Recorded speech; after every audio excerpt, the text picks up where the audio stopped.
been together like a second time. Every trial would ever care to go. When I look back, I almost can't believe it. We're not the same people that we used to know. With all the years behind me spent pretending I didn't need someone like you around, it makes it even harder to imagine the life I'd be living if I hadn't found someone to hold me the way that you do, someone who needs me the way I need you, someone to show me a way that it's true, someone to love me the way that I love you. There was no one left for me to turn to, when all the world I knew was falling down. Ooh, there were times I could not face the morning, and everything's changed since the day that I found someone to hold me the way that you do, someone who needs me the way I need you, someone to show me a way that it's true, someone to love me the way that I love you.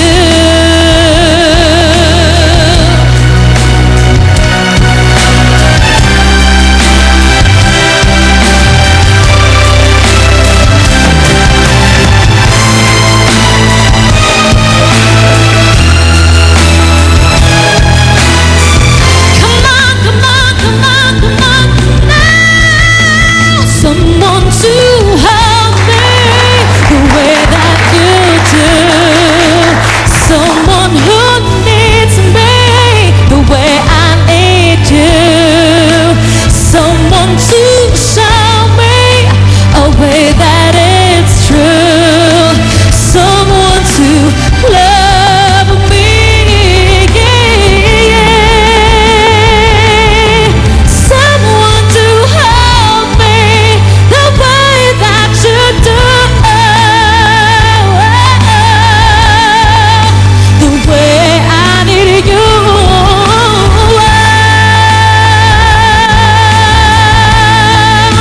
someone to love me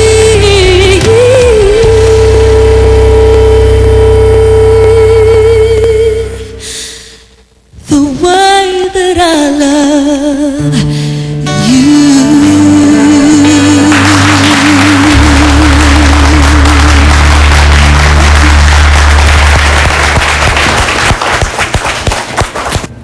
Okay, at we're back. Titikman na namin, kakain na kami ni Rachel. Ano?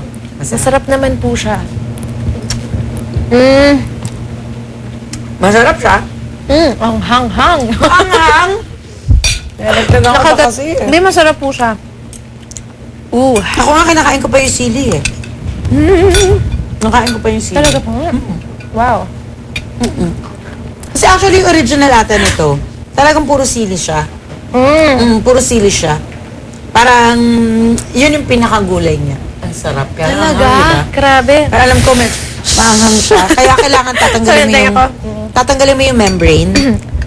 Oo nga Diba po. pag binuksan mo yung sili, may para siyang laman doon sa loob. Gusto ng seeds. Yun yung Tatanggalin po tatanggalin mo yun. para hindi masyadong maanghang.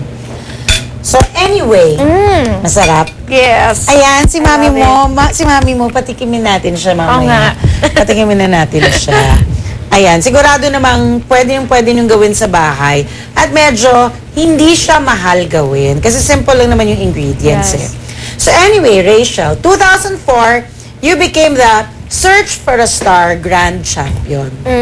How is it like now? After winning ba, napansin mo ba, nagkaroon ba ng parang greater expectations sa'yo yung mga nakikinig sa'yo? Kasi parang syempre, di ba, pag sinabi mo, uy, nanalo yan ng ganito. Parang pag pinakinggan ka nila kumanta, dapat parating perfect, dapat Opo. parating maganda, dapat never ka magkakamali. Actually, nakaka-pressure po talaga. Parang lahat sila nag-expect ng sobra, diba? So, parang ako naman, ginagawa ko na lang yung best ko sa lahat ng performances ko. Para, kumbaga, yung iba na sumusuporta sa akin, hindi sila ma-disappoint, diba? Para maging proud sila kahit pa paano. What do you consider as a turning point of your career? Or the turning point of your life? My life, well, siguro yun, nanalo na ako sa Search for a Ito Star. ka ba na nanalo ka? 2004 yun, 18, ay hindi. 17 yan. Turning 18 ako noong time na so yun. tama-tama pala yun. Opo. So, nung nanalo ako doon, nag-start talaga lahat. Nagkaroon na ng album, concert. Na before nung bata ko, wala, pinapangarap ko lang. Sumasali lang ako sa mga amateur competition. So, Kasi after, parang, uy, dream come true. sarap na feeling. Iba po Siyempre, talaga. after winning, siyempre, nagkaroon ka na ng album, nagkakaroon ka na ng mga concerts, you're able to go abroad. Yes po. So, ano pa yung next step?